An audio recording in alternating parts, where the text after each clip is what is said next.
Uma Câmara, por muito bem organizada que seja, que pode não ser o caso da Câmara de Guimarães, mas tem alguma que cria o Ministério da Tutela. As autarquias têm então um papel fundamental na dinamização da economia. Como é que isso é feito em Guimarães? Eu acho que tem, porque as autarquias fazem uma política de proximidade que o Governo, por razões óbvias, não pode fazer. E, portanto, os aspectos de caráter muito específico que uma autarquia trabalha implicam um conhecimento profundo da realidade local e tentam encontrar soluções para dinamizar aquilo que é passível de ser dinamizado em prol dos interesses da comunidade, também ao nível da economia. E como é que isso é feito em Guimarães?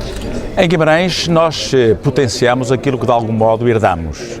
Herdamos um património fantástico, uma consciência coletiva de sermos o berço da pátria, que estava mais ou menos enraizada em todos os portugueses. Era necessário arranjar complementaridades de ordem vária que pudessem, de algum modo, consubstanciar este conceito. A princípio a nível regional, depois a nível nacional e com os vários eventos que fomos conseguindo através de uma estratégia de médio e longo prazo, nós, ao sermos designados, ao sermos considerados pela Unesco Cidade de Património da Humanidade e depois Capital Europeia da Cultura e agora Cidade Europeia do Desporto, naturalmente ganhamos uma dimensão de outra índole, de outra ordem, de outra natureza, que potenciou uma procura excepcional, que através dessa procura o turismo se desenvolveu a todos os níveis e que deu origem a um conjunto de processos de caráter específico voltados para a economia, de cunho local e regional, que naturalmente foram muito beneficiados com isso, como todos reconhecem, na gastronomia, no artesanato, no comércio tradicional, naquilo que foi possível, na hotelaria. Portanto, houve uma série de fatores de ordem vária que foram altamente beneficiados com aquilo que foi uma estratégia que desenvolvemos. Como é que se ultrapassa as dificuldades financeiras? Dinamizar dessa forma? Temos que trabalhar em consonância com as oportunidades que nos dão. E, portanto, a nossa estratégia foi sempre aproveitar os fundos comunitários para determinado tipo de objetivos. Ao contrário de alguns casos, não fomos em facilidades. Tivemos uma estratégia bem delineada. Trabalhamos sobretudo na reabilitação urbana. Era fundamental, dadas as características de Guimarães, que esse aspecto fosse muito bem tratado, com a qualidade que se impunha, trazendo pessoas de grande gabarito, de nível internacional, até nós, em conferências, em aspectos de caráter vário, que nos permitiram credibilizar o projeto. E depois tivemos uma estratégia de promoção a nível cultural, acompanhámos essa reabilitação com a componente de intervenção cultural, primeiro nas praças e depois nas praças e nos edifícios que fomos construindo, e também assumimos a responsabilidade de grandes eventos, muito marcantes na promoção, que é o caso do Euro 2004, é um caso do Mundial de Handebol, a Final Four de Hóquei em Patins, que era importante na Península, havia 4 clubes da Península Ibérica. Portanto, isto para quê? Para que uma cidade média como Guimarães começasse a ter dimensão e conhecimento a nível europeu, porque o turismo interessava-nos sobretudo aquele que provinha da Europa, como aliás está a acontecer, e que agora acrescenta a África e o Brasil. Por exemplo, aqui relativamente à Madeira, não sei se tem noção aqui da realidade regional, do trabalho das autarquias, mas será que aqui haveria mais facilidade para desenvolver esse tipo de trabalho, já que a dinâmica também é diferente? A leitura que eu tenho, embora seja uma leitura à distância, é que as autarquias madeirenses estavam um bocadinho mais próximas do poder central regional. É a leitura que eu tenho, não sei se é uma leitura correta, mas é a leitura que eu tenho, portanto não quero desmerecer nada nem ninguém. Mas há uma coisa que eu sei, mesmo a nível regional, a autarquia tem conhecimentos específicos que o governo regional porventura pode não ter. E essa essência de pormenor, esse trabalho de filigrana que tem que se fazer numa autarquia é fundamental para o potenciar, porque quando se abarca genericamente um projeto, ele pode ser interessante para a região, e não digo que não, mas para a autarquia em si, seja ela qual for, pode não passar por lá.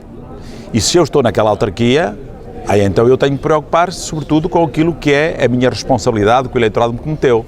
E por isso é que eu não dou conselhos, mas permito uma opinião de que uma autarquia, seja ela qual for, nunca deve descurar as potencialidades que tem, não prescindir de as potenciar, porque se ela não fizer, outros poderão fazer por si, mas não farão tão bem. Nós cá lá está sobre a realidade regional, que era algo que também gostava de ouvir. Nós assistimos às autarquias, a um processo em que as autarquias estão a passar para empresas públicas uma série de serviços que eram prestados, das águas, lixo, esgotos, uma série de coisas. Isto não reduz também o papel das autarquias? Não... Reduz. Eu não segui esse caminho. Reduz. Agora, as autarquias começam a estar um bocadinho apertadas no que diz respeito aos seus orçamentos e essa estratégia às vezes complementa fragilidades desse teor, dessa índole. Eu não fiz assim. Eu tenho comigo ou empresas municipais, e como sabe elas agora só são possíveis se tiverem determinado tipo de condições ou de caráter orçamental, ou então tenho cooperativas que têm outros parceiros que me permitem de facto trabalhar um conjunto de áreas de intervenção que são mais fáceis de levar à prática no cotidiano em favor dos cidadãos do que os serviços diretamente trabalhados pelo município. Porquê? Porque os serviços municipais têm fragilidades muito antiquadas, muito ultrapassadas, ao nível das contratações, ao nível do tipo de postura e do horário do trabalho e da dificuldade que nós temos para agilizar esse trabalho que as cooperativas não têm. E por isso as cooperativas complementam em Guimarães esse trabalho que é mais difícil de fazer na Câmara. Para o município sai mais barato? Para o município não sai mais caro, sai mais barato e faz a política de proximidade naquele nicho de intervenção. Porque vou dar-lhe o exemplo da CASFIG. O que é a CASFIG?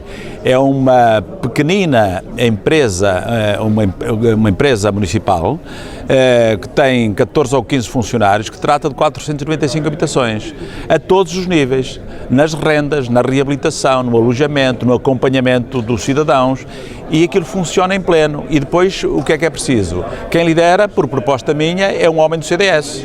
E depois tem o número 2, que é um homem do PS. A Fraterna, por exemplo, dá apoio às famílias. Quem lidera é o Presidente da Câmara, mas o Presidente da Assembleia Geral é o meu antecessor, que era do PSD, e o Tesoureiro é um homem do PSD. Portanto, temos que ter aqui, dar-lhe um conteúdo para que se perceba que, de facto, o que está ali a fazer é para servir as populações e não para encontrar ali soluções de complementariedade como é que se diz, da verba que eu recebo da Câmara, porque ninguém recebe nada. Os políticos não recebem nada nas cooperativas nem nas empresas municipais, nem sequer a senha de presença. E isso afirma perante os cidadãos aquilo que nós estamos a fazer. Com essa política de responsabilizar também pessoas de outros partidos, pode-se deduzir que é contra os executivos monocolores? Não sou. Não, eu não sou contra os executivos monocolores.